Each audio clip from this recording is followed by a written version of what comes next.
Good morning, everybody. There's so much going on in Canadian politics. The Greens are talking about decriminalizing all drugs.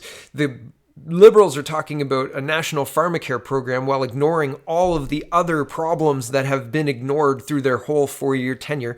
Mr. Bernier is talking about reforming the Indian Act, which has been a request of First Nations for a long time. It's been bandied about, but no serious politician has brought it up. So that's an interesting change. And yesterday, I talked about Greta and how she was one of the highest paid activists.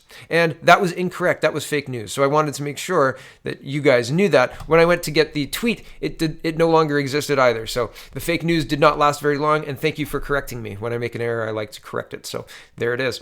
Here is Paul Vieira, and he's tweeting, Montreal MP on why she didn't run for re-election for the Liberals. Quote, I was punished for failing to hail Justin Trudeau as a great feminist in the wake of SNC-Lavalin when I didn't post anything. And I was happy not to post anything because I'm authentic. And here is the article, Globe and Mail.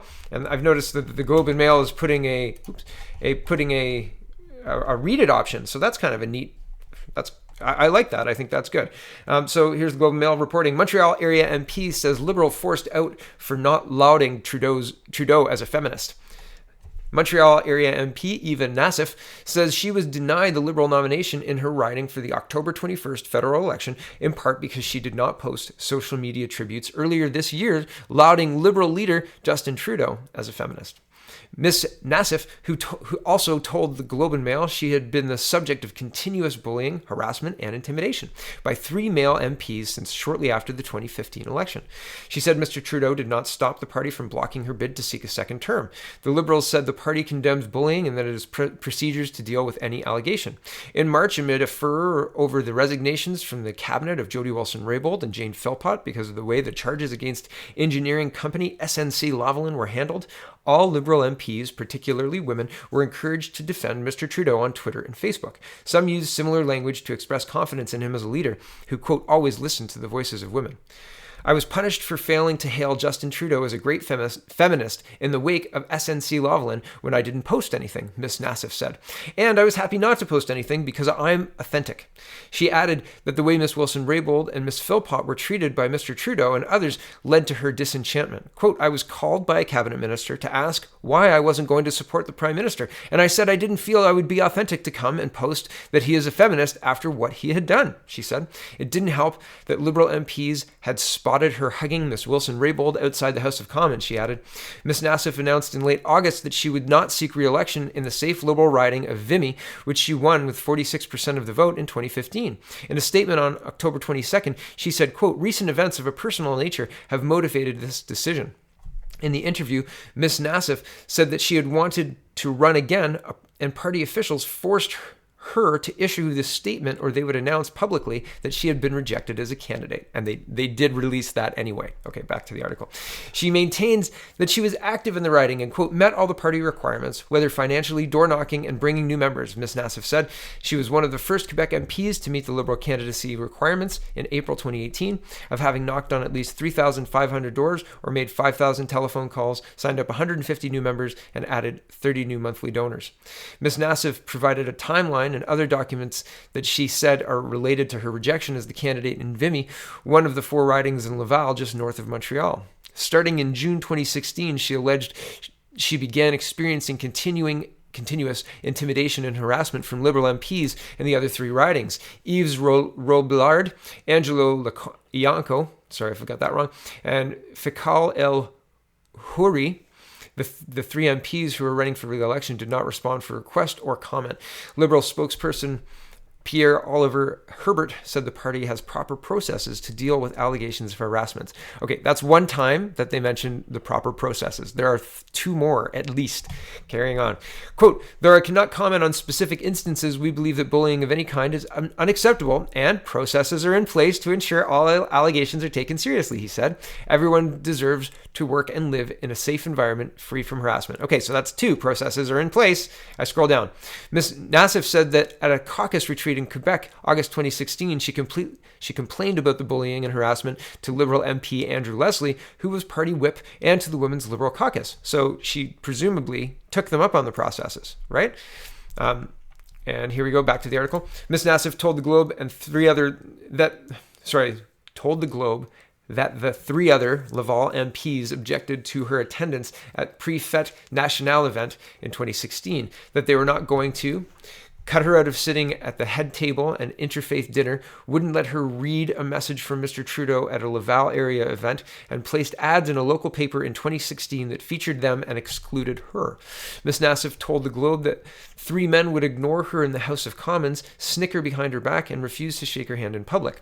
Quote, "Oh my God, it's humiliating. You're not welcome. ... It's humiliating. It's intentional," she said. Okay, so I just want to also point out that this ... here is, she definitely said this, and she definitely said this. They've got quotes around it, but it's not necessarily in that order. And there could have been other context lost here. So it's been cut up by the news, okay? Just to let you know. It's important. Back to the article. Ms. Nassif spoke in the House of Commons on May 7th, 2018 about the harassment. Quote, "I myself have been bullied. I'm not talking about sexual harassment. And I reported the people who tried to bully me," Ms. Nassif said in a speech without providing names. On April 27th, she said a party lawyer called her to a meeting at the Queen's Elizabeth Hotel in Montreal and told her she had been overheard saying things that were not supportive of gay rights or of the cannabis law, even though she voted for marijuana legalization and marched regularly in Montreal's Pride Parade. The lawyer, Maxime Roy, also said she wasn't present enough in her riding and alleged that she was behind an attempt by one of her riding assistants, Vicken Darkajian, sorry if I've got that wrong, to open a nomination contest against Mr. El Khoury and in Laval Les Isles. Ms. Nassif vehemently denied the allegation and later provided an affidavit from the assistant saying that she was not involved. Mr. Ross said he had no comment on the matter when reached by phone. I scroll down again. She told the Globe she also raised the harassment and the nomination directly in a telephone conversation with the Prime Minister on May 28, 2019. Instead of taking her situation seriously, Ms. Nassif said the Liberal leader allowed Quebec Party brass to deny her the nomination based on what she called allegations from anonymous people that she was a troublemaker. Ms. Nassif provided the Globe with a June 7, 2019 letter she wrote to Mr. Trudeau that summarized their telephone conversation on May 28th.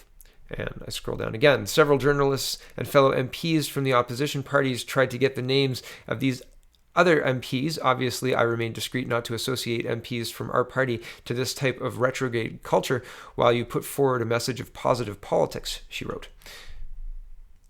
And I said that the processes in place had 3, but I was incorrect. It only has 2, but it's used twice. There's processes. You have to make sure there's processes. Here is the leaders. Justin Trudeau says he did not punish Eva Nassif for failing to support his feminist credentials. And that it's just a quick one. He says the Globe and Mail is reporting, Liberal leader Justin Trudeau says his party did not reject the candidacy of Quebec MP Eva Nassif because she failed to publicly endorse his feminist credentials earlier this year. Mr. Trudeau confirmed on Wednesday that Ms. Nassif did not meet Liberal Party vetting standards to be a candidate for the October 21st election and the Montreal area riding of Vimy, but he did not give a reason. Liberal spokesman Pierre Olivier Herbert also refused to explain why the nominations committee, which the party refers to as the Green Light Committee, turned her down. Yes, and just to give us a walk through memory lane, this is February 8th, right after the Jody Wilson-Raybould story broke, and Justin Trudeau was all over the Globe and Mail saying, well, here we go, this. Did you or anyone in your office pressure the former Attorney General to abandon the prosecution of SNC-Lavalin? The allegations in the Globe story this morning are false. Neither the current nor the previous Attorney General was ever directed by me or by anyone in my office to take a decision in this matter.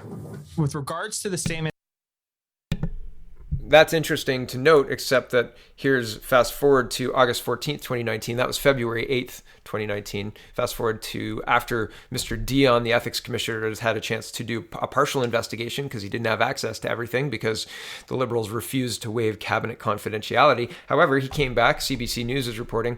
I take responsibility, Trudeau says, in wake of damning report on SNC-Lavalin ethics violation Ethics Commissioner Mario Dion says Trudeau inappropriately tried to influence Jody Wilson-Raybould. Prime Minister Justin Trudeau said he accepts full responsibility after Ethics Commissioner Mario Dion found he violated the Conflict of Interest Act by trying to influence then Justice Minister Jody Wilson-Raybould and get her to overrule a decision to not grant a deferred prosecution agreement to Quebec-based engineering firm SNC-Lavalin. Isn't that interesting, right? Right after the scandal breaks, the Globe and Mail reports something. Trudeau says that's not true. And a few months later, the ethics commissioner says, oh, actually, it is true. It is true. And yet, Jody Wilson-Raybould and Miss Philpott are still ejected from the Liberal caucus. And this former Liberal MP who is not running for re-election will not be a Liberal again because the party blocked her nomination because she didn't meet the vetting standards this time around, according to them. Wow. Right? Okay. Interesting stuff happening all around our politics. And as I said, I'm sorry I can't keep up. There's just so much going on, but I'm doing my best. Thanks for watching, everybody. Don't forget to vote. And voting day is October 21st. Have a wonderful, wonderful